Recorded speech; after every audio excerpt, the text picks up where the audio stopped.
भारत के इतिहास में अब हम बात करते हैं खंड 1 पर 18वीं सदी का पूर्वार्ध जो है। 18वीं सदी के पूर्वार्ध में देखो, 18वीं सदी के पूर्वार्ध को मुख्य रूप से इसलिए जाना जाता है कि इस समय में मुगल साम्राज्य का पतन हुआ। जब मुगल साम्राज्य भारत का संपूर्ण साम्राज्य था, एक तरीके से थोड़े से मराठे इधर थे, थोड़े से कुछ सामंत थे उसी काल के, थोड़े से वो ताकतवर हो गए थे, बाकी पूर्ण रूपेण मुगल साम्राज्य का स्थायित्व था। लेकिन जब मुगल साम्राज्य का पतन हुआ तो उसका कारण क्या था पतन होने का, हमको ये जानना होता है। 18वीं सदी के पूर्वार्ध में इस मुगल साम्राज्य के पतन से बहुत कुछ संबंधित है। इसको समझ लिया तो आपने बहुत कुछ बेसिक कंसेप्ट क्लियर कर लिया। मुगल साम्राज्य का पतन हुआ कमजोर उत्तराधिकार के कारण। इनके पास बाद में कोई भी मजबूत जो है, जो पूरे साम्राज्य को संभाल सके, कोई उत्तराधिकारी नहीं बचा। दूसरा था संस्थागत कमजोरी। संस्थागत कमजोरी मतलब प्रशासनिक कमजोरी का मतलब है जो सामंत व्यवस्था इन्होंने चलाई थी। तो सामंत 18वीं सदी के पूर्वार्ध तक आते आते इतने ताकतवर हो गए थे कि उन्होंने कुछ ने तो विद्रोह कर दिया मुगल साम्राज्य से, कुछ स्वतंत्र हो गए मुगल साम्राज्य से।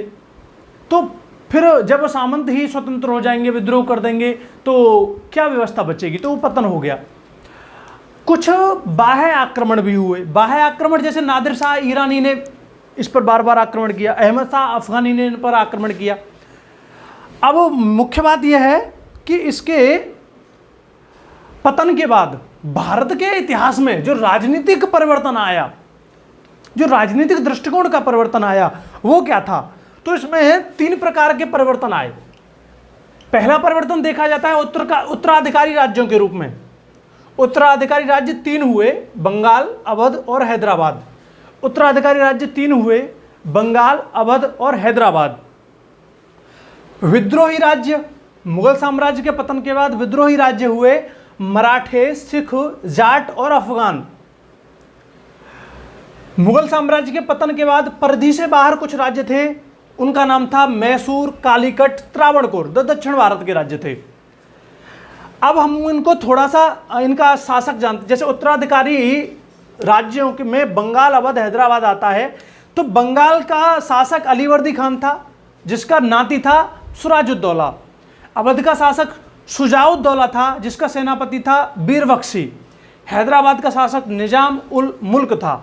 एक शब्द का विशेष ध्यान रखना है, सुराजुद्दौला बंगाल का था और शुजाउद्दौला अवध का था। ये पीटी में कंफ्यूज कर सकता है, इसको रट लेना है। शुजाउद्दौला और सुराजुद्दौला, सुराजुद्दौला, शुजाउद्दौला, बंगाल और अवध का ये डिफरेंस याद कर लेना है। आगे के जो विद्रोही राज्य हैं और परिधि से बाहर के जो राज्य हैं, उन पर हम नेक्स्ट वीडियो में डिस्कशन करेंगे, क्योंकि वीडियो लंबी हो जाती है। तो दोस्तों का शिकायत रहता है कि सर रिवीजन थोड़ा फास्ट और छोटे टर्म में होना चाहिए।